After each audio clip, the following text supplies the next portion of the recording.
with group number 2. Let's get this started. Our first round is here. Things are starting off, and I want to jump on board with our winner from game number 1. It is Pouty Panda. And just grabbing a unicorn to start things off. Because, AoE heals, on paper, you think they'd be good, but this is not a unit we see a whole ton. Yeah, I personally don't mind opening with that unicorn a lot.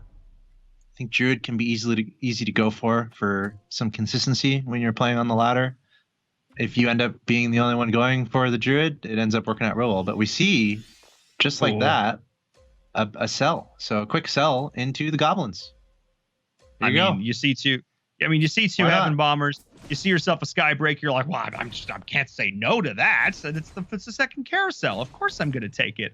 That could be the start of something strong here for Pouty Panda. We'll see how many players do opt to go into this early Goblin mech, or how many are potentially going to go over into these Warriors. Oh man, we're already seeing the levels up coming in now with a God of War, just to keep a little bit of tankiness up at the front. My goodness, I think Pouty Panda is going to be off to a pretty decent start here. But maybe Kog'Maw as well at level 2 Ogre Mage to start things off could be kind of fun, because that's something we didn't talk about a whole lot in that last game, of course, was this Kira buff that you're going to be able to get going. And that's just, able to make these pieces that can already carry and take over, just do it even harder. Yeah, AoE support is critical as the game goes along. What are the AoE effects that you can benefit all your pieces at once? So, and honestly, that's pretty crazy. Is that crazy, or is it not? Kog'Maw getting a level 2 Ogre Mage right off the bat. Not only that, an extra one on the bench by round 2. That there's a word called high rolling. And that might be okay. By the way, I called it. I said our chat was really intelligent and experts, and they have confirmed that it is the same Vince/Vincent from that tournament. Nice. So let's go, chat. High five to you guys. Woo! I love this. And one of the fun things about being able to do these remote broadcasts, obviously making the best of some bad situations, what's going on. But at the same time, we get to have that more direct interaction, getting to read Twitch chat, which is a lot of fun. Not something we traditionally get to do when casting on a desk, or at least I don't traditionally, as I find it distracting. But here, at the home setup, able to watch these great games. That's another Ogre Mage. Okay, chill out, game. Chill out. It's fine. It's okay. All right. Everything's fine. This is fine. Crazy picking up the Ogre Mages. Yeah, you gotta hang out with chat sometimes so they like you. You just want chat to like you. That's all. That's the objective, right? I would say that's like 2/3 of casting for sure. 100%. Exactly. No doubt. Oh man.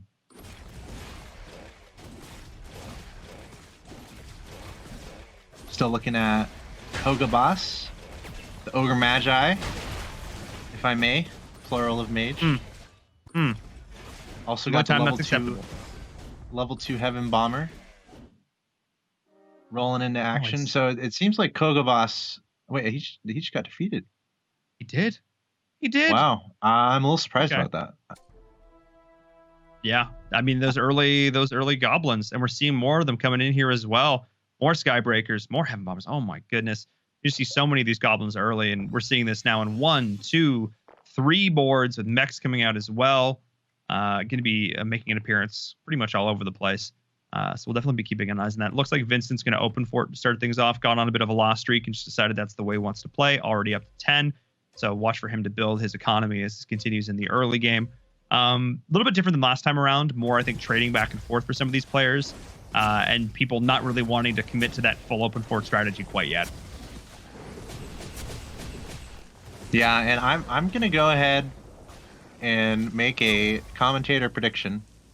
I have to go with Vincent, my boy, to do well and to emerge from this group. I hung out with him a little bit in China, and we had breakfast one day. He's really cool to talk to, and we talked a lot about auto chess and strategy, and we talked a lot about the scene in general. So it's cool to see him actually playing in this. So And I honestly feel like at this point in auto chess, the game is not that old, right? So if anyone has any LAN experience, especially traveling internationally and competing on a stage like that, they've got to have an advantage in tournaments like this. So Oh, for sure. let's go, Vince. Just Caster even bias. just the mental element of it, the idea of pressure, the idea that you know that all the weeks and months of work that you put into this is now all on the line for real this time around. So I any single time we call it land buff. There's also land jitters. There's sort of the flip side of that. These players, of course, all now on their phones, chilling at home. Maybe they're on their at their desk. Maybe they're on their couch. That's the fun thing about playing on mobile as well. Is you can be in a situation where you're totally relaxed. So I don't feel like quite as much here nerves are going to play a factor, especially for a veteran like Vince. Yep. We'll see how he does. Right now, focusing on his economy up to 22, and Deep Blue with 19, and of course, very standard for the early game for the players at the bottom of the lobby to be focusing more on their economy. They're going to have a weaker board, and we see definitely a lot of goblins happening. Of course, that is a trend, and that's making me. There's like two things I'm really picking up from my own play already. It's like, okay, I've decided after the last match that I'm a Venomancer main, if I may. That's how that works. I will go Venomancer every time. That is my decision now. Appreciate any advice from anyone on that. And then picking up goblins in the early game more. I don't really do that as much, but really seeing how palpable and how much they are involved in these games, I might need to go for that goblin gamble a little more often. And that goes with my point number 1, that I'm a Venomancer main now. See, I've been all aboard this goblin hype train for a while. They've just got solid early, certainly low cost units, really strong in the early game. However, these players may be slightly better at transitioning than I am, and I tend to find myself just getting absolutely slaughtered in the mid game and a very quick exit to a lot of lobbies. However, these guys, I expect that's not going to be the case. The players that we are seeing doing well, I think are going to be able to stabilize a little bit better, transition a little better, and the players who start things off at a bit of a deficit are certainly, you have to hope, can find themselves in a better spot in the mid game, but you never know, because the player we saw open fort and get low early last time was the first player to get knocked out in game number 1. Yeah, you go for the open fort and you're like, okay, I'm losing HP, but that's part of the plan. This is fine. My economy's good. I'm going for this build. And then you're like, okay, my HP's kind of low, but I'm turning it around. But then you're like, wait a second, I'm not bringing it back. And then all of a sudden you're out of the game. So there's a danger with purposely dropping your HP early on in the game. You got to be able to hold it off, and your strategy has to come together. So sometimes it doesn't, and the bottom falls out, and you're just out of the game. So that is definitely a risk that is being taken by the players who do go for the open fort. Yeah, no, that's again, it's a high risk, high reward strategy. For some players, like they feel, it makes just sense in the early game. What can you do with this? You're basically sort of forced into that position, and you're trying to make the best of a bad one. You're just not getting the roles you want. You're just not getting the matchups that you need.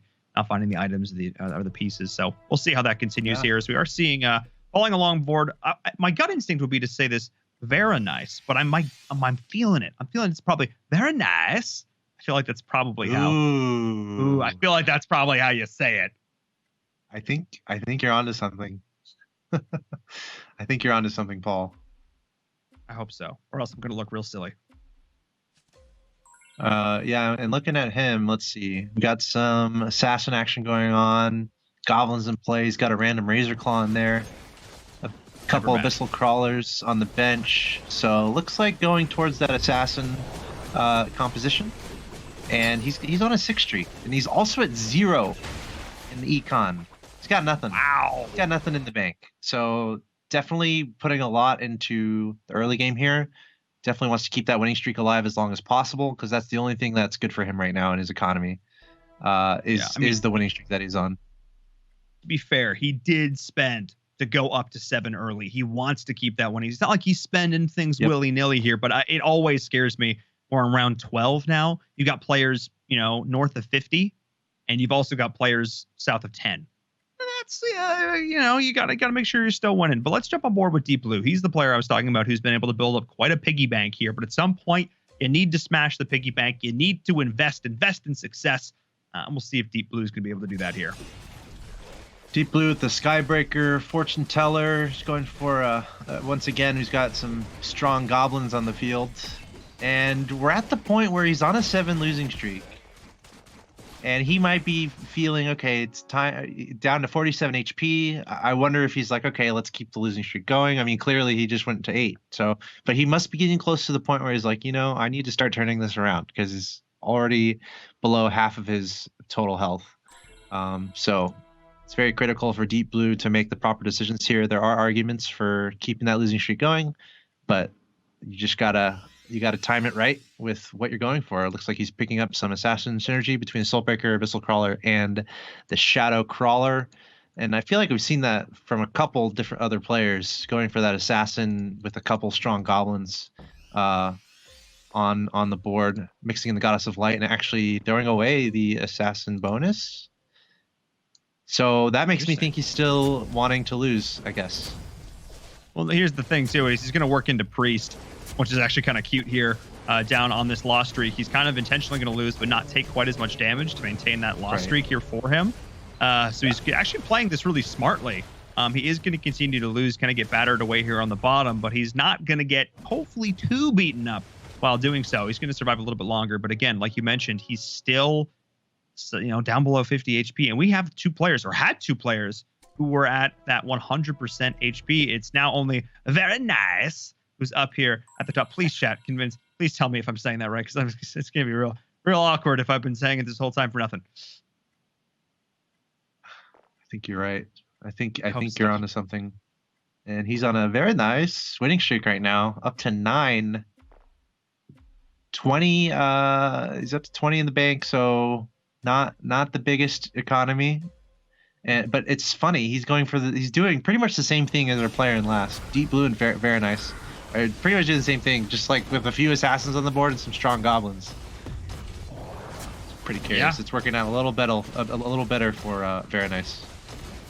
Well, I mean, it's working out for both of them because Deep Blue's on they're both on a streak. Different kinds of streaks, though, to be fair. But yes, we are continuing to see this here. I don't actually know.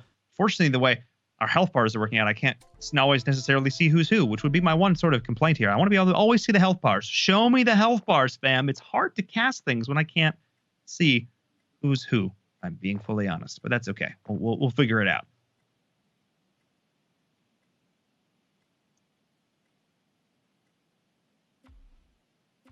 Yeah, Very Nice. He has not lost yet, which is crazy. Nope. So we're gonna keep an eye on that. He definitely wants to keep that up. I'm just clicking through everyone right now, seeing what's going on. I'm keeping an eye on Vincent. Vincent with a very strong economy. Doesn't have any streak going on though, which might be a little bit concerning. I'm also looking for trends. We still have 5 players with goblins in action across the board, so that is staying consistent between our games here. The heavy goblin. And with these assassins as well, like we'll see how many players continue to stay on these assassins. I'm jumping on board with Koga Boss here as well, who has these going. Oh my goodness, are you gonna go Heaven Bomber? Go take down the Wolf Mechi. Perfect. One more. There we go. Oof. Kind of close though. Maybe too close. No, I think we're seeing some different strategies that can really come in, Divinity and Spirits and some of these other really late game builds that you're only able to really execute when you find those sort of legendary and above, or not above, epic and legendary units. So we'll keep an eye on that. Man, so close to this level 3 Heaven Bomber here as well for Koga Boss. But let's jump on board with Vincent. You talked about Vincent quite a bit. Obviously a player who went and competed, World Championships back in October of last year. Let's see what he's doing here. He's actually running Dragons right now, which isn't really something we've seen a lot of our other players doing. Yeah, he's got a level 2 Desperate Doctor as well. A level 2 Winter Chiropteran and a level 2 God of War. So it's not like he's got crazy synergies going on. And he's not like he's got a crazy number of level 2s going on. So Vincent still...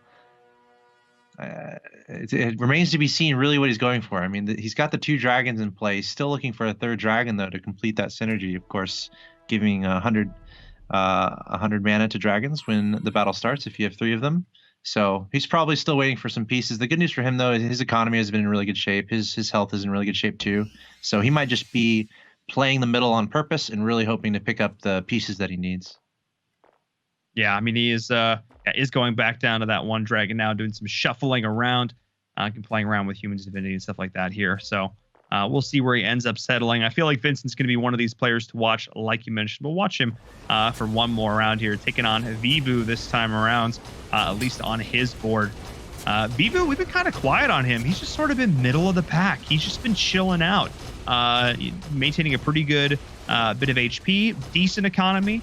Staying above 30 in that 30 to 50 range. That's really what I was sort of talking about, is where a lot of these top players generally tend to sit. They don't overcommit sort of in any one direction. They don't save up too much, because again, if you're saving too much, you're not getting the pieces that you need. But at the same time, we don't want to constantly high roll and be broke. So got to kind of toting that line, as it were.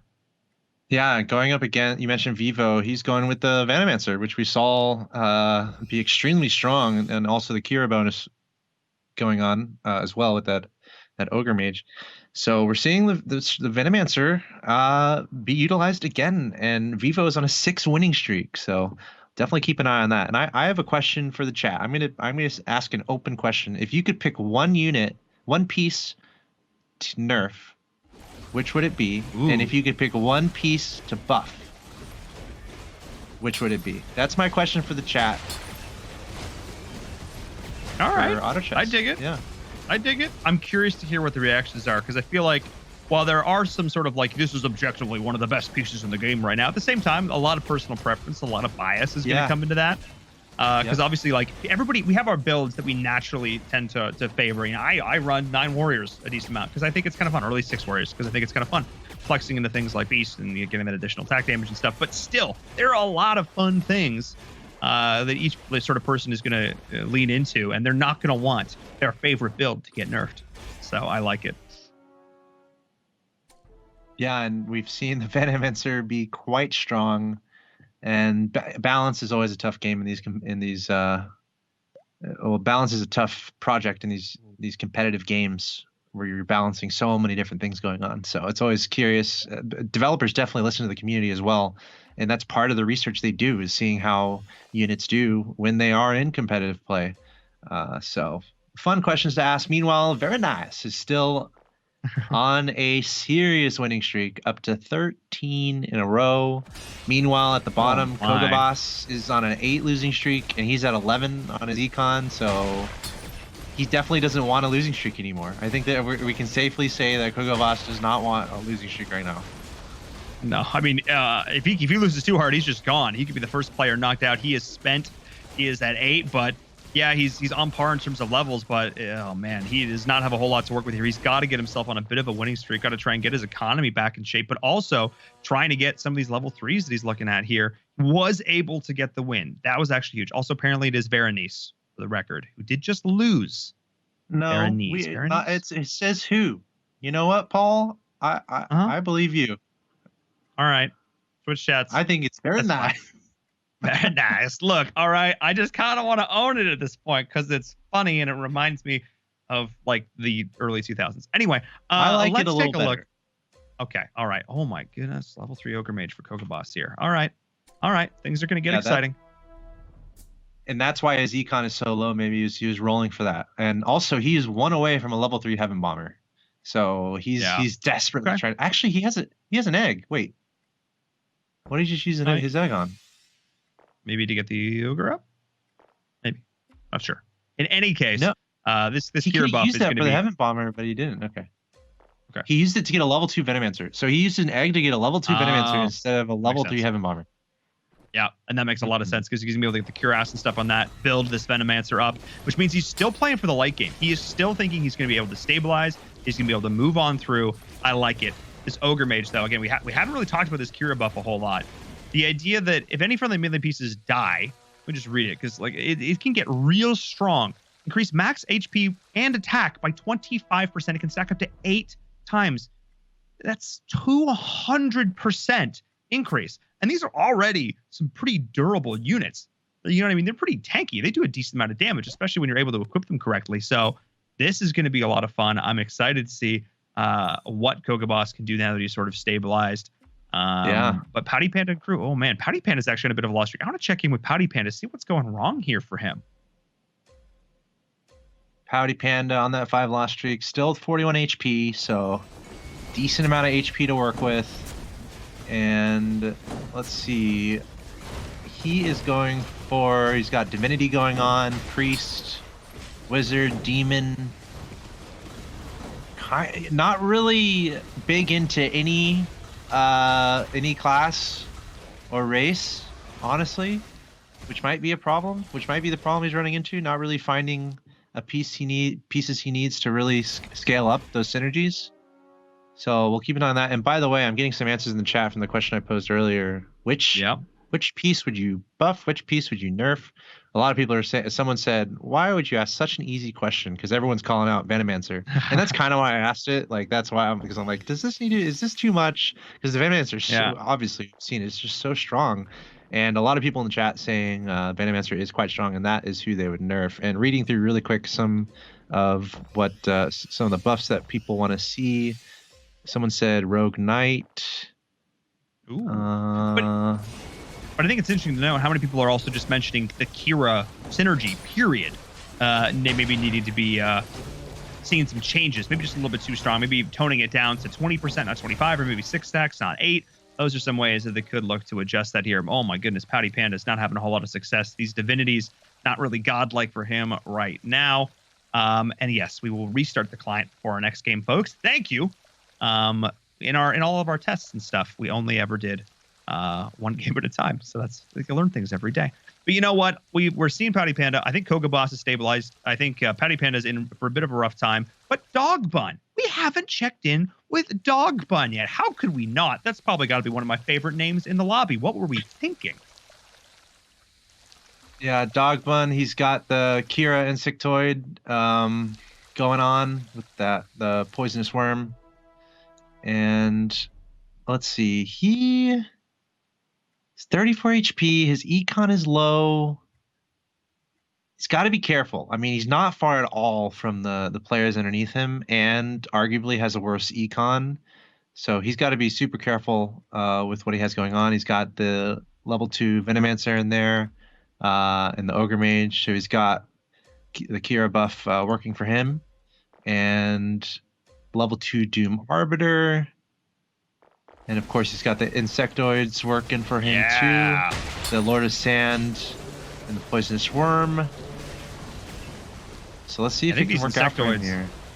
Yeah, I think that's an important one to mention as well, because it's not really something we touched on a whole lot last game.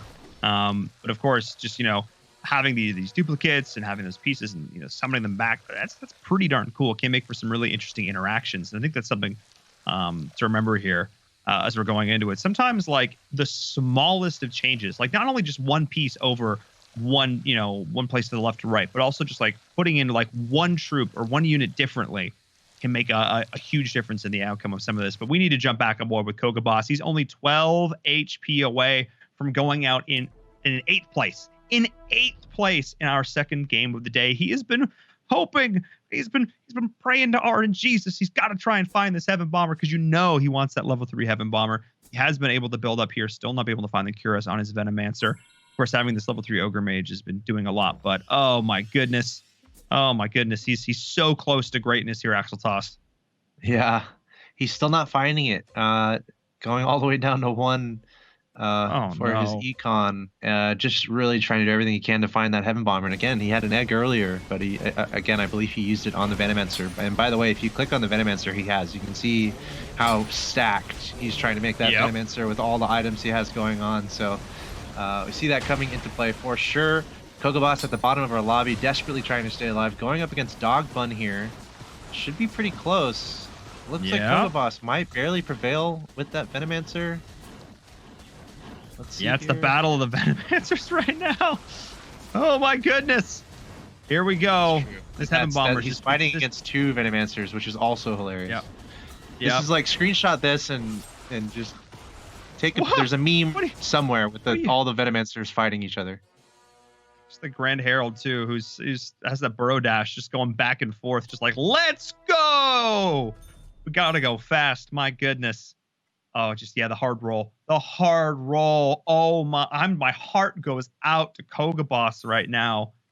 Oh my goodness. Let's take a look at how the entire lobby is doing though, how things have transitioned. We still have a couple players who are on this goblin, but most of them now are down towards the bottom. Only really Nova being able to support that, transitioning into 6 assassins.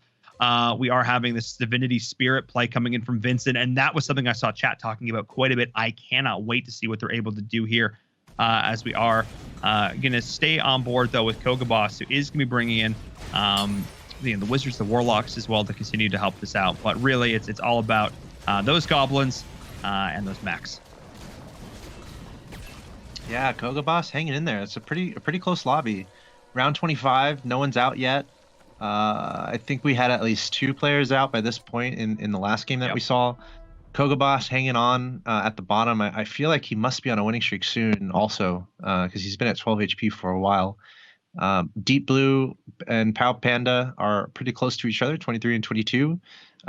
So they're certainly not safe by any means. Koga Boss is going to be trying to out prevail them, and it's just kind of groups of 2 here as far as health is concerned. Vincent and Nova kind of deadlocked, Dog, Bun, and Vivo kind of deadlocked, but very nice at the top. 84 HP. He's level 10.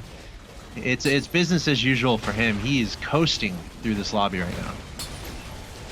Yeah, I mean, this is actually really interesting because I want to note Deep Blue and Koga Boss running nearly identical compositions down here at the bottom. This is definitely what they're looking to play into the Goblin Hero Warlock. Really, really interesting. So we'll see if they're able to stabilize and take down some of these players in the middle who have been struggling. But no, Koga Boss down to just 2 HP. My goodness. As Vincent has been able to move his way all the way up to the top with Veronice. Very nice. Just there. Ooh. Ooh, this lobby is getting intense, Axel Toss. I'm questioning myself. Wait, is that the right decision? I can't question these players because they clearly know what they're all about, but oh boy, we are getting down to the wire. What a close lobby this is. Yeah, it is close. And Koga Boss, while he's down at 2 HP, guess what? He finally found his level 3 Heaven Bomber. So we'll have to see if that has arrived in the nick of time for him. He's got a lot of goblins going on here. Looks like, yeah, he's up to 4. Yeah, at least 3, which is the bonus he's looking for. Not quite 6, which would bump that buff to the next level. He's got the Kira working. He's got a Demon, a Wizard. Let's see if it can work out for him here. Koga Boss going up against Vincent. And is Vincent smashing him to pieces? Or is Koga Boss going to prevail here? No, Koga Boss gets it. Koga Boss with the W here. I thought that Abyssal Crawler from Vincent was going to be able to go off, but no. We are actually seeing, holding on. Actually, this is watching Pouty Panda as well. They're down towards the bottom. This is getting really darn intense. We have basically the entire half of our lobby, 30 HP and below. Very nice is up there at the top. Vincent's close behind, but we now see Deep Blue on an 8-win streak. He was down at the bottom of our leaderboard for so long. He's finally been able to go, and now he's got his level 2 Ogre Mage here as well. So he's just continuing to find what he needs. But this seems to be the build that the lobby has decided on right now that they're going to try and go for that W with. Yeah, the goblins, the Kira bonus. His Venomancer is locked behind his other units. I don't know if anyone else is noticing that. His Venomancer is not doing anything on the left side of the board. Okay, finally. There it goes. I mean, that has to be a mistake. Sometimes you put your melee pieces behind your range pieces. The range pieces will just stay there, and your melee piece can't go anywhere to be involved in the fight. So either that was on purpose and some sort of 1,000 level IQ move that I'm not smart enough to figure out, or that was a mistake. So gotta watch out for that. And looks like he's going to pay for it. Yes, he is. Not ideal. Whoa, we are having the level 2 Grim Touch coming in, though. That's going to be pretty stellar. The Ink Splash as well. We are seeing some notes in the chat. Of course, looking for this Divinity synergy here from Vincent. He's missing the Scryer. That's really the one big thing there that he's really looking for. That legendary unit to just help buff up this synergy, take it to the next level. So I don't know. We'll see how that goes here for Vincent. I'm not counting him out yet. because he's so close to sort of rounding out this comp. But level 9, level 10 here for all these different players. It is coming down to the wire. I don't think I have seen... I've casted a lot of auto battlers so far. I've got a decent amount of games. This is one of the closest lobbies I have ever seen in any of them. Yeah, it's pretty close at the top, especially. We have a lot of players barely holding on. Finally, Koga Boss breathing his last breath in this game. He's finally going to get knocked out. He was holding on with 2 HP for a long time. To your point, two other players at 2 HP trying to hold on, but the top deadlocked between Vincent, Dogman, and Nova. I told everyone that I'm a Vince fan already. So look, remember he was going for that losing streak early on. He's been hovering around place number 7, number 8, like near the bottom of this lobby, but now finds himself at the top of the lobby. So the question is, can he hold on? Yeah, I mean, that's really the big question here. And as I look down towards the bottom, I'm trying to see where the similarities lie, where the differences are. A big difference here, of course, being the Spirit versus the Cure here for Vivu and Deep Blue here at the bottom. But Deep Blue, I'm actually going to switch over to him real quick because he was able to get his Tsunami Stalker in there as well. That big, massive AoE disruption right at the front can really just turn the tide for a lot of these fights here at the end. That legendary unit, every single one of these legendary units takes such a big impact, especially in these late game scenarios. So we'll see how he's going to be able to utilize that there. He does have an egg as well. So, interesting. Interesting. Oh, okay. Also have some fun potential over there. These item builds, of course, too, they make such a massive difference. Of course, we're seeing the Venomancer here not as stacked, I think, as he'd quite like here. The Heaven Bomber, he's not just letting it as it is. I'm trying to see where else he's really putting his items here. It's really he's just funneling them all into the Venomancer. I think that's probably the right call here, though. Yeah, I am not going to disagree with that, seeing as how strong Venomancer has been. It's pretty surprising that he could not find a use for the egg that he has, because he's on 2 HP. He doesn't know how much longer he's going to be alive here. So really trying to hold on and stay alive so he can actually use this egg that he has, but no. Nope. Deep Blue getting taken out. Oh my goodness. And now we have 4 players. 1, 2, 3, 4, 5 players under 20 with 20 and below HP. My goodness, who do you want to watch? Axeltoss, who do you want to see going into this next round, round 32? I think we got to keep an eye on Vivo.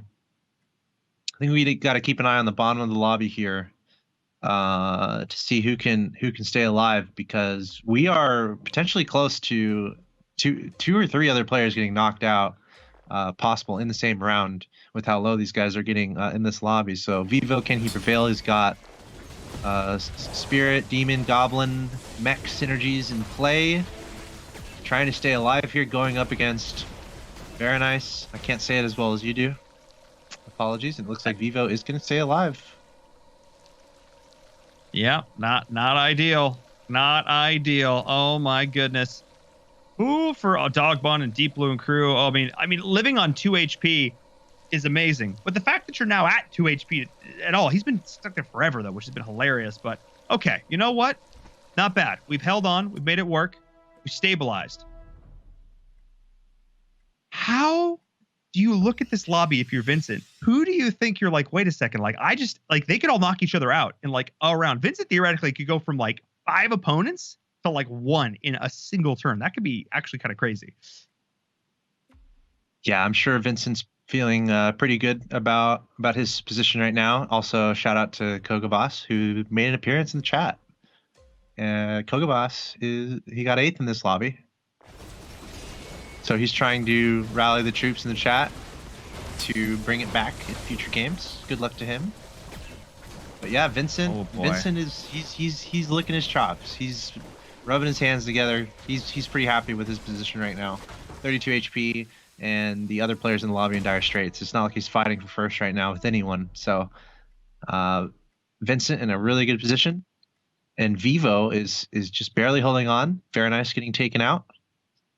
But I'm sure we'll be saying his name as the broadcast continues, as the ESL Mobile Open goes along. And apparently it's Very Nice, which is fine. But also, Very Nice, who was top of the lobby for so long. He was undefeated for, I think, 12 or 14 round streak. but now knocked out in 4th, not even making it to the top 3, or 5th rather, not even making it to the top 4. That is absolutely huge as we're going to continue to watch. Oh man, those all those units just sitting there petrified, not attacking. That's not what you like to see. But this Abyssal Crawler just going to go down, not able to carry the way to victory. That's a win streak now coming in for Vivu, looking oh so solid, and he's just clawing his way further and further up this leaderboard here. I think a lot of it has to do with these spirits. These spirits doing so much. That Petrify, like I was talking about before, that's one way you can shut down these hard juggernaut carries like this Venomancer. That's how you're able to shut this down. So we'll see how that's going to happen here. I need to jump on board with Vincent. I need to see if Vincent's been able to find all these necessary components. And I see a Scryer on his board, and that's making me a little bit happy for Vincent here. He's also got the helicopter in the back, so the legendary units are coming in full force right now, but we're going to stick on board with Vivu. Vivu, 2 HP. He was in 5th not too long ago, but he's been able to outlast many people in this lobby with barely any health. And now can he outlast Pao Panda is the question. It looks like he's going to win again, a 4-win streak for Vivu. And now Pao Panda, can he stay alive? It looks like he is going to be just fine. So all our players winning, and we go on to the next round. And it's definitely a battle for second here. Pao Panda and Vivu on the last thread. They're both rolling down, both spending all of their money, trying to find out exactly what they need. Pao Panda going up to level 10. This is the time to put, there's no hiding anything anymore. There's no not using something. There's no saving money. This is it. Nope. Yeah, this is it. It's totally down to the wire. We're now watching Pouty Panda here. Vivu is now kind of working his way up towards a win streak.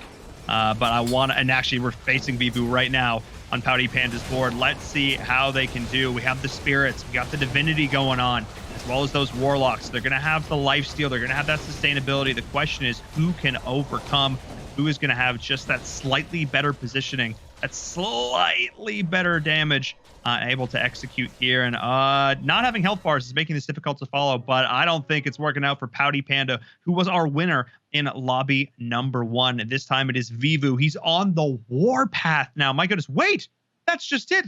The lobby's done. Hang on. What, it was over in an instant. My goodness. And then I clicked out of it. Oh boy, team, we just finished. Like that, it was done. I believe it was Vincent who walked away with the victory. That's GG. That's game number 2. Yep, that's it. It looks like both players were knocked out at in the same round, clearly, but one player just barely outlasted the other. So Vincent going to come out on top. I kind of called it. I'm biased because we're friends, but I'll take it.